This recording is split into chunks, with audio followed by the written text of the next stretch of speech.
Assalamualaikum warahmatullahi wabarakatuh. Apa kabar Ananda yang soleh dan solehah? Semoga semuanya dalam keadaan sehat dan semangat belajarnya ya nak. Hari ini kita akan belajar di tema 4, hidup bersih dan sehat. Subtema 2, hidup bersih dan sehat di sekolah, pembelajaran 2 dan 3. Agar pembelajaran kita berjalan dengan lancar, ada baiknya kita buka dengan mengucapkan lafaz basmalah. Bismillahirrohmanirrohim. Nah, anak-anakku, simak baik-baik ya pembelajaran kita hari ini.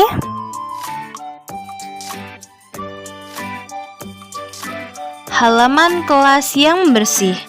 Halaman kelasku bersih. Di halaman kelas tidak ada sampah berserakan.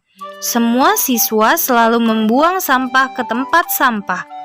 Di depan kelas disediakan keran air untuk mencuci tangan. Sebelum masuk kelas, semua siswa diwajibkan mencuci tangan. Di depan kelas juga ada taman bunga yang bersih. Rumput yang mengganggu selalu dibersihkan. Pot bunga juga tersusun rapi. Halaman kelasku begini terlihat indah. Halaman kelas yang bersih baik dijadikan tempat berolahraga, misalnya saja senam dan latihan keseimbangan. Olahraga baik untuk kesehatan. Siapa yang rajin berolahraga akan terhindar dari berbagai bentuk penyakit. Kita harus memudayakan hidup bersih dan sehat. Nah, anak-anak, apakah sekolah kalian termasuk sekolah yang sehat? Bagaimana ya ciri-ciri sekolah yang bersih dan sehat itu? Khususnya yang akan kita bahas yaitu ciri halaman kelasnya. Nah, ciri-ciri halaman sekolah yang bersih dan sehat adalah tidak ada sampah yang berserakan. Pot bunga tersusun rapi, terdapat tanaman atau bunga yang menghiasi, dan terdapat tempat sampah. Dayu dan teman-teman bergotong royong. Bergotong royong mencerminkan sikap hidup dalam kebersamaan. Kebersamaan menunjukkan wujud dari persatuan. Sikap Dayu dan teman-teman pantas ditiru. Mereka juga menunjukkan sikap kebersamaan dalam kegiatan lain. Nah, anak-anak, sikap yang ditunjukkan Dayu dan teman-teman tergolong dalam sila ketiga Pancasila ya, yaitu Persatuan Indonesia. Nah, anak-anak, amatilah kegiatan yang Dayu lakukan bersama teman-temannya, seperti berolahraga bersama, mengobrol bersama, dan bernyanyi bersama. Apakah anak-anak juga melakukan kegiatan yang sama dengan teman-temannya? Coba dituliskan kegiatan apa saja yang telah kalian lakukan bersama teman-teman kalian ya. Nah, selanjutnya anak-anak, tulislah sikap-sikap yang harus dimiliki agar tercipta persatuan di sekolah ya. Buatlah seperti contoh berikut, lalu kirimkan ke ibu guru ya. Anak-anak, Dayu dan teman-teman sedang belajar tentang ruang kelas yang tidak bersih. Simak percakapan mereka ya. Tahukah anak-anak itu bagaimana kelas yang tidak bersih? Tahu, Bu. Kelas yang tidak bersih banyak sampah yang berserakan, Bu. Benar, Bu. Kelas yang tidak bersih juga banyak kuman, Bu. Bagus. Anak-anak ibu, sampah harus dibersihkan ya. Kemudian dipisahkan, ada sampah basah dan ada sampah kering.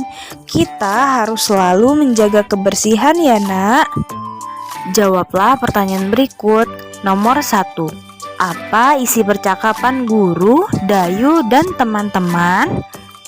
Isi percakapan guru, Dayu, dan teman-teman yaitu tentang ciri-ciri kelas yang tidak bersih. Nomor 2. Bagaimana ciri-ciri kelas yang tidak bersih? Ciri kelas yang tidak bersih yaitu banyak sampah yang berserakan dan banyak terdapat kuman. Nomor 3. Bagaimana pendapatmu tentang isi percakapan guru, Dayu, dan teman-teman? Ya, setuju, karena kita harus selalu senantiasa menjaga kebersihan lingkungan. Apa yang harus dilakukan jika melihat kelas kotor? Ya, jika melihat kelas kotor, harus dibersihkan. Nomor 5. Bagaimana sikapmu jika melihat teman yang membuang sampah di ruang kelas?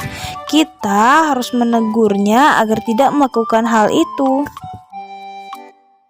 Anak-anak, isilah teka-teki silang berikut dengan benar, lalu kirimkan ke ibu guru ya. Kelas yang tidak bersih menjadi sarang penyakit. Kelas yang tidak bersih akan menjadi sarang penyakit. Debu dan sampah mengandung kuman. Kelas juga akan menjadi sarang nyamuk. Penghuni kelas akan terserang macam-macam penyakit. Misalnya batuk, flu, dan demam berdarah. Menjaga kebersihan kelas menjadi tanggung jawab bersama. Guru dan siswa harus sama-sama menjaganya. Jika ada yang membuang sampah sembarangan, harus segera diingatkan. Dengan sikap seperti itu, kebersihan kelas akan terjaga. Penyakit pun tidak akan bersarang. Berdasarkan teks yang telah kita baca, informasi yang dapat kita ambil yaitu pentingnya menjaga kebersihan agar terhindar dari penyakit. Nah, anak-anak, perhatikan gambar berikut ya. Apa isi gambar yang kamu amati? Ya, benar, jadi gambar tersebut adalah keadaan kelas yang tidak bersih. Apa yang harus kamu lakukan jika melihat kelasmu seperti pada gambar? Segeralah membersihkan dan merapikan bersama dengan teman-teman. Nah, anak-anak, coba tuliskan tentang kelas yang tidak bersih berdasarkan pengamatanmu ya. Contohnya, kelas yang tidak bersih.